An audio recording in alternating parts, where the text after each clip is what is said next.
Hello दोस्तों, welcome to my new video. तो guys, आज की वीडियो में हम लोग देखने जा रहे हैं कक्षा 10 का अध्याय नंबर 1 विज्ञान का। और देखिए चैप्टर का क्या नाम है, रासायनिक अभिक्रियाएं एवं समीकरण। तो चलिए हम लोग वीडियो को स्टार्ट करते हैं। देखिएगा, जो पहला पॉइंट है या पहला हेडिंग जो है रासायनिक अभिक्रियाएं। रासायनिक अभिक्रियाएं क्या होती है हम लोग इसको देखते हैं और एग्जाम्पल के तरीके से भी इसको समझने का प्रयास करते हैं। तो चलिए हम लोग वीडियो को स्टार्ट करते हैं। दो या दो से अधिक पदार्थ मिलकर एक नए गुणधर्म वाले पदार्थ का निर्माण करते हैं, उसे रासायनिक अभिक्रिया कहते हैं। बताया जा रहा है कि दो या दो से अधिक पदार्थ मिलकर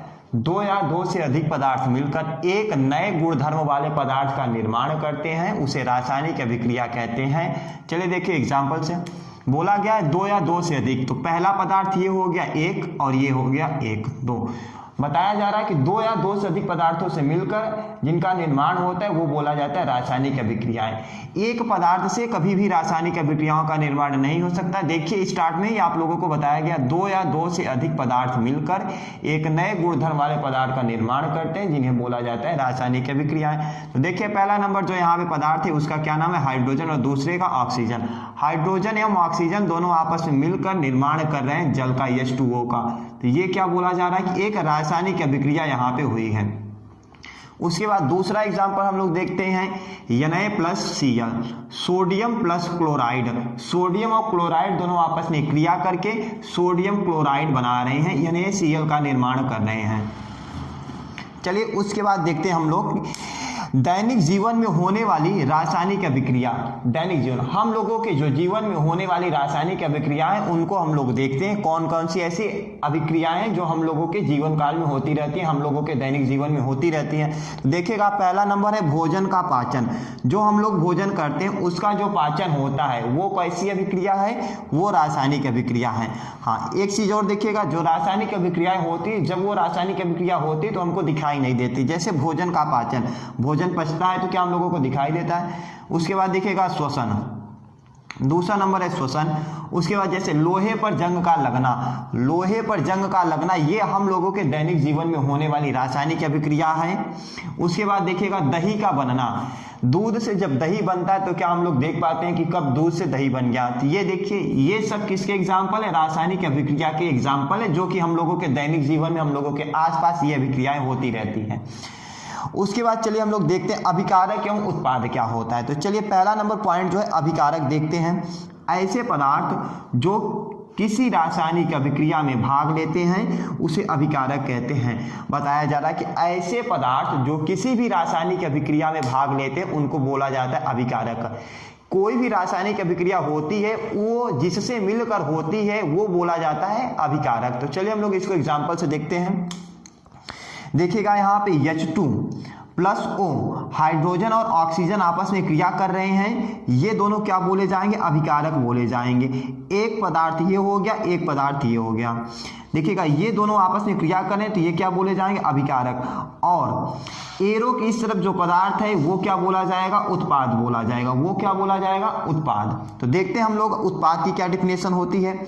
ऐसे पदार्थ जिनका निर्माण रासायनिक अभिक्रिया में होता है उसे उसे उत्पाद कहते हैं। देखिए ऐसे पदार्थ जिनका निर्माण रासायनिक अभिक्रिया से होता है उन्हें क्या बोला जाता है, उत्पाद बोला जाता है। तो देखिए H2+O, हाइड्रोजन प्लस ऑक्सीजन क्रिया कर रहे हैं तो किसका निर्माण हो रहा है, क्या प्राप्त हो रहा है हम लोगों को, H2O। यहाँ पे जो जल है वो क्या है, उत्पाद है।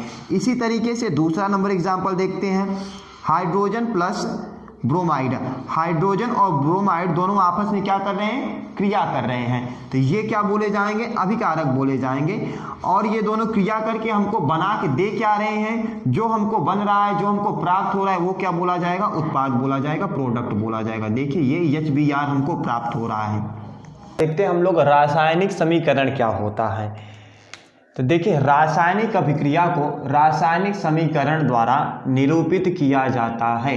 बताया जा रहा है कि जो रासायनिक अभिक्रिया होती है उस रासायनिक अभिक्रिया को रासायनिक समीकरण के द्वारा निरूपित किया जाता है। उसके आगे देखते हैं रासायनिक समीकरण के अभिकारकों और उत्पादों में पदार्थ के प्रतीकों सूत्र का इस्तेमाल किया जाता है।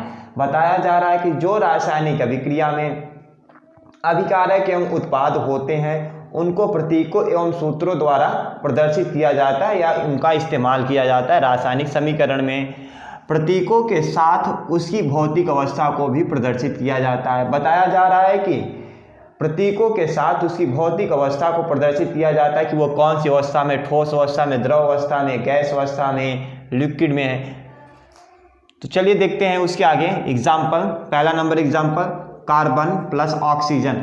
कार्बन को देखिए ऑक्सीजन के साथ क्रिया कराया जा रहा है तो क्या प्राप्त हो रहा है हमको, कार्बन डाइऑक्साइड। हाँ ये देखिएगा यहाँ पे कार्बन कौन सी अवस्था में है, बताया गया कि इसको भौतिक अवस्था है, इसकी भौतिक अवस्था को भी प्रदर्शित किया जाता है। तो यहाँ पे कार्बन को यस सॉलिड से प्रदर्शित किया जा रहा है। और ऑक्सीजन को देखिएगा, ऑक्सीजन यहाँ पे कौन सी अवस्था में है, गैस अवस्था में। और यहाँ पे कार्बन डाइऑक्साइड, कार्बन डाइऑक्साइड जो हमको प्राप्त हो रहा है वो क्या है, एक गैस है, तो इसको जी से प्रदर्शित किया गया है। उसके बाद दूसरा एग्जाम्पल देखिएगा, हाइड्रोजन और ऑक्सीजन आपस में क्रिया कर रही हैं। तो अब देखते हैं हम लोग हाइड्रोजन कौन सी अवस्था में है। हाइड्रोजन की देखिएगा भौतिक अवस्था है गैस और ऑक्सीजन की भी भौतिक अवस्था क्या है, गैस। हाइड्रोजन और ऑक्सीजन आपस में क्रिया करके H2O जल का निर्माण कर रहे हैं। जो हमारे पास जल होता है वो कौन सी अवस्था में होता है, एक्वस फॉर्म में होता है। उसके बाद चलिए अब हम लोग देखते हैं रासायनिक अभिक्रियाएं कितने प्रकार की होती हैं और कौन कौन सी रासायनिक अभिक्रिया को हम लोगों को इस चैप्टर में पढ़ना है। तो चलिए पहला नंबर देखते हैं, संयोजन अभिक्रिया।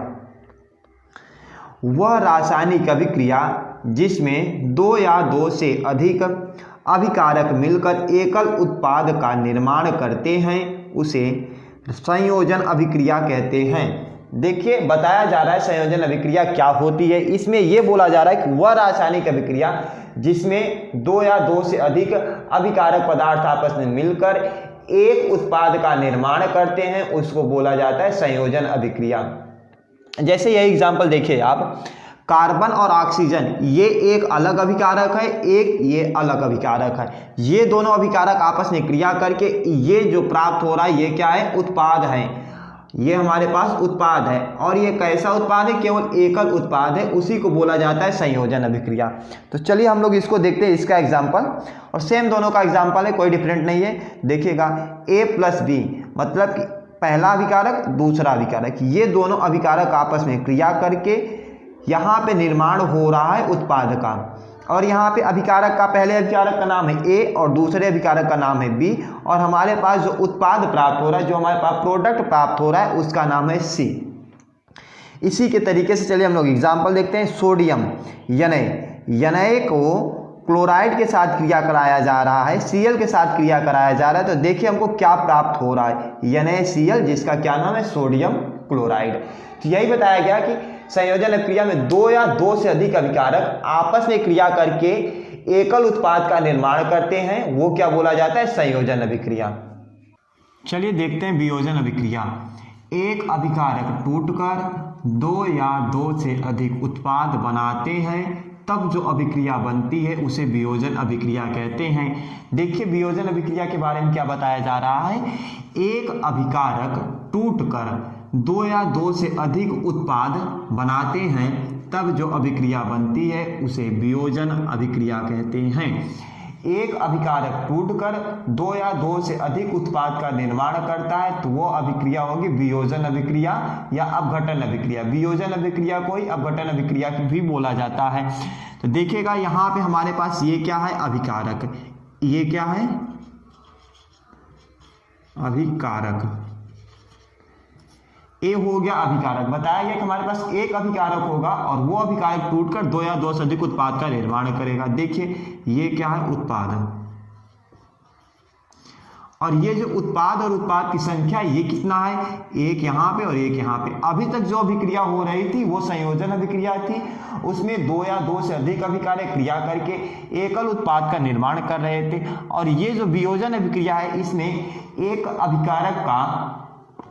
अभिकारक से दो उत्पाद का निर्माण हो रहा है यहाँ पे। चलिए देखते हैं वियोजन या अपघटन अभिक्रिया निम्न तीन प्रकार की होती हैं। देखिए वियोजन अभिक्रिया को ही अपघटन अभिक्रिया भी बोला जाता है। अगर कहीं पे आप लोगों से अपघटन अभिक्रिया पूछ लेगा तो आप लोगों को परेशान नहीं होना है, दोनों सेम होता है। वियोजन या अपघटन अभिक्रिया निम्नलिखित तीन प्रकार की होती है। चलिए हम लोग पहला नंबर देखते हैं। पहला नंबर है उष्मीय वियोजन। पहला नंबर है उष्मीय वियोजन। तो चलिए हम लोग इसको देखते हैं। वह रासायनिक अभिक्रिया जिसमें यौगिक ऊष्मा के द्वारा 2 या 2 से अधिक सरल पदार्थों में वियोजित हो जाता है उसे उष्मीय वियोजन अभिक्रिया कहते हैं। देखिए उष्मीय वियोजन अभिक्रिया में यह बताया जा रहा है कि वे अभिक्रिया जिसमें एकल अभिकारक ऊष्मा के द्वारा 2 या 2 से अधिक उत्पादों में वियोजित हो जाता है उसको क्या बोला जाएगा, उष्मीय वियोजन अभिक्रिया। इसका एग्जाम्पल हम लोग देख लेते हैं। एग्जाम्पल क्या है, CaCO3 कैल्शियम कार्बोनेट, जो कौन सी अवस्था में है, इसकी भौतिक अवस्था है सॉलिड। कैल्शियम कार्बोनेट को ऊष्मा देने पर देखिए ये क्या हो रहा है, 2 या 2 से अधिक उत्पादों में वियोजित हो रहा है।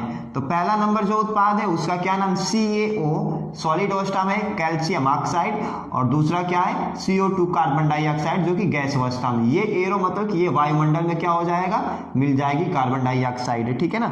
उसके बाद देखिएगा दूसरी नंबर जो रासायनिक अभिक्रिया है प्रकाशीय वियोजन अभिक्रिया।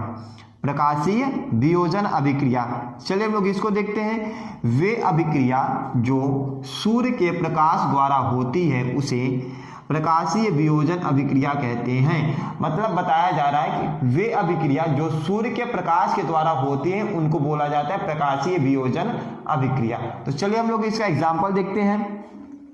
2AgCl कौन सी अवस्था में है, ठोस अवस्था में। सिल्वर क्लोराइड ठोस अवस्था में, और ये जो सिल्वर क्लोराइड है वो सूर्य के प्रकाश के द्वारा 2 या 2 से अधिक उत्पादों में वियोजित हो जा रहा है। तो देखिएगा पहला नंबर जो इसका उत्पाद है वो क्या है, 2Ag जो कि सॉलिड अवस्था में सिल्वर। उसके बाद क्लोराइड है, क्लोराइड कौन सी अवस्था में, गैस अवस्था में है। देखते हैं विद्युत वियोजन अभिक्रिया। वह अभिक्रिया जिसमें यौगिक के जलीय विलयन में विद्युत प्रवाहित करने पर यह 2 या 2 से अधिक भागों में वियोजित हो जाता है। देखिए बताया जा रहा है कि वह अभिक्रिया जिसमें यौगिक के जलीय विलयन में विद्युत प्रवाहित करने पर यह 2 या 2 से अधिक भागों में वियोजित हो जाता है उसे विद्युत वियोजन अभिक्रिया कहते हैं। उसे विद्युत वियोजन अभिक्रिया कहते हैं। देखिए इसका कहने का मतलब क्या है कि वह अभिक्रिया जिसमें यौगिक के जलीय विलयन में विद्युत धारा प्रवाहित करने पर वह यौगिक 2 या 2 से अधिक भागों में वियोजित हो जाता है, 2 या 2 से अधिक भागों में टूट जाता है, उसे क्या बोला जाएगा, विद्युत वियोजन अभिक्रिया। चलिए हम लोग इसको आगे देखते हैं। स्टार्ट पॉइंट है पहला नंबर, इस प्रकार में धन आयन कैथोड पर तथा ऋण आयन एनोड पर एकत्र होता है। मतलब कि वो जो विलयन होगा, उस यौगिक का विलयन होगा, वो जब वियोजित होगा तो उसका जो धन आयन होगा वो कैथोड पर उपस्थित होगा, एकत्रित होगा, और जो ऋण आयन होगा वो एनोड पर एकत्रित होगा। उसके आगे देखते हैं, चलिए हम लोग एग्जाम्पल, ये पहला नंबर एग्जाम्पल है। जल में विद्युत धारा प्रवाहित की जाती है तो जल हाइड्रोजन एवं ऑक्सीजन में वियोजित हो जाता है। बताया जा रहा है कि जो जल होता है, जल में अगर विद्युत धारा प्रवाहित करेंगे तो जल क्या हो जाएगा, हाइड्रोजन एवं ऑक्सीजन के रूप में वियोजित हो जाएगा, हाइड्रोजन एवं ऑक्सीजन के रूप में टूट जाएगा। तो देखिएगा 2H2O जल में जब विद्युत धारा प्रवाहित की जा रही है तो वह हाइड्रोजन एवं ऑक्सीजन के रूप में क्या हो जा रहा है, वियोजित हो जा रहा है, टूट जा रहा है। चलिए अब हम लोग दूसरा एग्जाम्पल देखते हैं। दूसरा नंबर एग्जाम्पल है कि पोटेशियम क्लोराइड में विद्युत धारा प्रवाहित करने पर पोटेशियम एवं क्लोराइड में वियोजित हो जाता है। देखिए बताया जा रहा है कि अगर हमारे पास पोटेशियम क्लोराइड कोई यौगिक है, अगर उसमें विद्युत धारा प्रवाहित करेंगे तो वह पोटेशियम एवं क्लोराइड के रूप में वियोजित हो जाएगा, पोटेशियम एवं क्लोराइड के रूप में टूट जाएगा। तो देखिए हम लोग इसका समीकरण देखते हैं। 2KCl मतलब पोटेशियम क्लोराइड। पोटेशियम क्लोराइड में देखिए विद्युत धारा को क्या किया जा रहा है, प्रवाहित किया जा रहा है। तो जैसे ही विद्युत धारा प्रवाहित करेंगे, जो पोटेशियम क्लोराइड है वो 2 उत्पादों में क्या हो जाएगा, वियोजित हो जाएगा, 2 उत्पादों में टूट जाएगा। पहला नंबर जो उत्पाद है वो है पोटेशियम 2K, और दूसरा नंबर उत्पाद है क्लोराइड Cl2। इस चैप्टर का जो बचा हुआ भाग है वो आप लोगों को नेक्स्ट वीडियो में देखने के लिए मिलेगा। अगर आप लोगों को ये वीडियो अच्छा लगा तो वीडियो को लाइक करिएगा, चैनल को सब्सक्राइब करिएगा। मिलते हैं नेक्स्ट वीडियो में।